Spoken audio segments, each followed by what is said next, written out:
గుంతకల్ నియోజకవర్గంలో గుమ్మనూరు జయరాం ఆధ్వర్యంలో తెలుగుదేశం ఆత్మీయ సమ్మేళనం నిర్వహించారు. ఈ సందర్భంగా మాట్లాడుతూ కలిసికట్టుగా పనిచేసి తెలుగుదేశం పార్టీని గెలిపించుకుందామని అన్నారు. ఈ కార్యక్రమంలో తెలుగుదేశం పార్టీ నాయకులు పాల్గొన్నారు. కార్యకర్తలకు, నాయకులకు, శ్రేయోభిలాషులకు, పాత్రికేయులకు ప్రతి ఒక్కరికి పేరు పేరున ధన్యవాదాలు తెలుపుకుంటాము. ఈరోజు ఆత్మీయ సమావేశం ఏర్పాటు చేస్తున్నాం.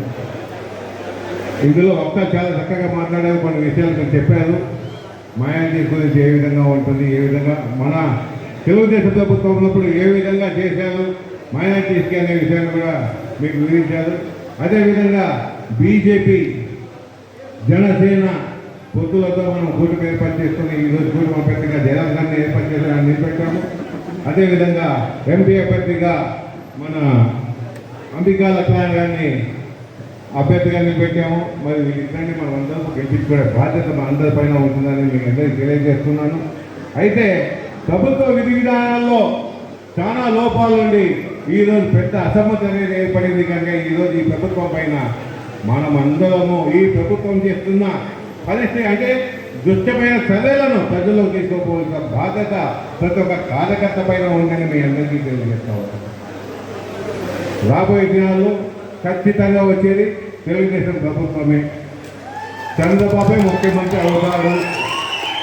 చంద్రబాబు ముఖ్యమంత్రి చేయాలంటే మన కాన్స్టిట్యూన్సీ తరఫున మన పార్లమెంటు అభ్యర్థులను ఇద్దరిని గెలిపించుకునే బాధ్యత మనందరిపైన ఉంటుంది. ఇందులో కొన్ని లొసుగులు ఉన్నాయి, చిన్న చిన్న లొసుగులు, కొత్త పాత కలయికల వల్ల. అదేవిధంగా పార్టీ జనసేన బీజేపీ కలయికల వల్ల కొంతమంది అటు ఇటు అడుగేసుకుంటూ పోతున్నారు. అయితే కలిసికట్టుగా పోతేనే మన విజయం ఉంటుందని మీ అందరికీ తెలియజేస్తా ఉన్నాం. దీంట్లో చిన్న చిన్న మనస్తాపాలనే ఉన్నాయి. ఏదో ముందు పోయినారు కదా, వెనక్కిపోయినారు కదా. ముందు పోయినా ఒకటి, వెనక్కిపోయినా ఒకటి. కష్టపడేవానికి ఖచ్చితంగా ఫలం అనేది ఉంటుంది. ఈ ఐదేళ్లలో మన ప్రభుత్వం లేకున్నప్పుడు కష్టపడే ప్రతి కార్యకర్తకు ఖచ్చితంగా తెలుగుదేశం పార్టీ అండగా ఉండాలని తెలియజేస్తాను. నా వరకు, నా కుటుంబం వరకు ప్రతి కార్యకర్తకు అండగా ఉండేదే కాకుండా మా ఇంటి ఖర్చులు కూడా మీకోసం తీసిపెట్టించామని తెలియజేస్తాను.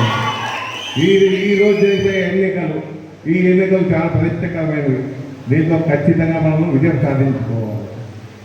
గత ప్రభుత్వము ఈ 5 ఏళ్లలో మన కాన్స్టిట్యూన్సీకి ఎంతవరకు అభివృద్ధి చేసిందని మీ అందరికీ తెలుసు. ఇంటింటికి తిరిగే కార్యకర్తలు ఎక్కడెక్కడ ఏదో బాధపడింది చూశారు, ఎవరు ఏ విధంగా విలపించింది చూశారు, రైతులు ఏ విధంగా నష్టపోయింది చూశారు. ఎన్నో సమస్యలు మనం చూసాం. మరి ఈ విధంగా ఉన్నటువంటి ప్రభుత్వానికి బుద్ధి చెప్పే టైం మనకు ఆసన్నమైంది. ఈ ప్రభుత్వానికి గట్టి రోజులు అడ్డుపడ్డాయి కనుక ఖచ్చితంగా రాబోయే దినాల్లో మన ప్రభుత్వం గెలిచే విధంగా ఏవైతే సూపర్ 6 పథకాలను మన చంద్రబాబు నాయుడు గారు మనకి నిర్దేశించాడు, దాన్ని అన్నింటినీ తీసుకుపోయి ప్రజలకు తీసుకుపోయి చైతన్యం చేసి ఖచ్చితంగా ప్రభుత్వాన్ని ఏర్పరిచే విధంగా ప్రజల్లోనే చైతన్యం తీసుకొచ్చి ఓటు వేయించుకునే బాధ్యత ప్రతి కార్యకర్త పైన ఉంది. అదేవిధంగా మనకి చంద్రబాబు నాయుడు గారు ఎలక్షన్స్లో సునాయాసంగా ఎలక్షన్ ఏ విధంగా కండక్ట్ చేసుకోవాలని ఒక పద్ధతిని ఆయన సూచించాడు. దాంతో భాగంగానే ఈరోజు మన కాన్స్టిట్యూన్సీలో క్లస్టర్స్ ఇన్ఛార్జ్లు ఏర్పాటు చేయడం జరిగింది. వాళ్ళకి యూనిట్ ఇన్ఛార్జ్లను ఏర్పాటు చేయడం జరిగింది. అదేవిధంగా బూత్ కన్వీనర్లు ఏర్పాటు చేయడం జరిగింది.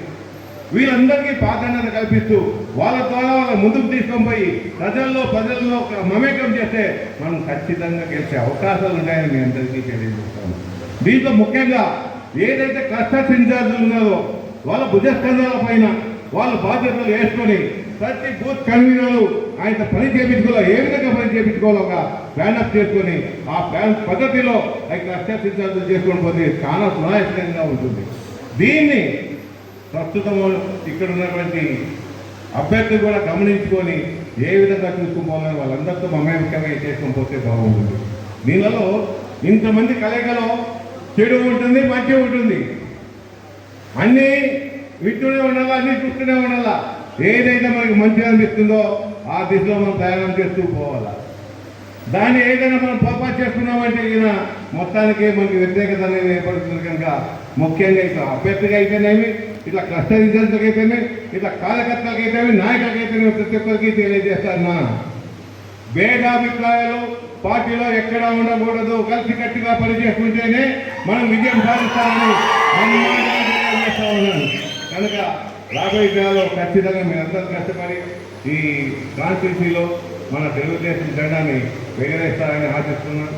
ఈ 5 ఏళ్ళు కార్యకర్తలు, నాయకులందరూ నాకు ఏ విధంగా సహకరించాలో అదేవిధంగా ఇప్పుడున్న అభ్యర్థులు కూడా మీరందరూ మనస్ఫూర్తిగా సహకరించాలని మీ అందరికీ విజ్ఞప్తి చేసుకుంటున్నాను.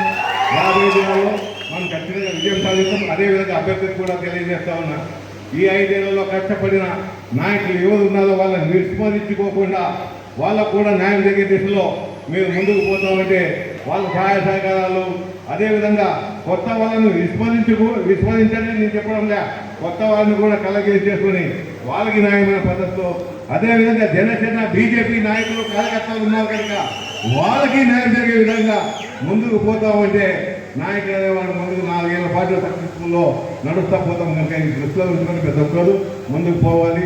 మరి కాలం చాలా మాట్లాడుతూ పోతే వైసీపీ గవర్నమెంట్ గురించి చెప్పాలనుకుంటే ఒక రోజైనా టైం చాలా తక్కువ అవుతుంది.